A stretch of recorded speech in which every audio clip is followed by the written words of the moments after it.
कोळी, होय स्पायडर. कोळी कीटकांचे जाळे बनवतात. ते जाळे रेशमांचे बनलेले असते, जे कोळ्याच्या शरीरातील रेशीम ग्रंथीमधून बाहेर पडते.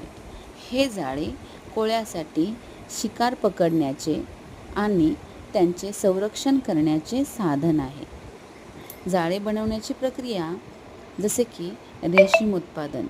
कोळी त्यांच्या शरीरातील रेशीम ग्रंथीमध्ये रेशीम तयार करतात, जे नंतर त्यांच्या शरीरातून बाहेर काढले जाते. कताई. कोळी त्यांच्या पायांचा वापर करून रेशीम बाहेर काढतात. जाळ्यांची रचना. कोळी त्यांच्या जाळ्याला एक विशिष्ट आकार देण्यासाठी आणि ते मजबूत करण्यासाठी रेशीमचा वापर करतात. शिकार पकडणे. जाळे कीटकांना पकडण्यासाठी आणि कोळ्याला अन्न मिळवण्यासाठी एक सापळा म्हणून काम करते. अशा प्रकारे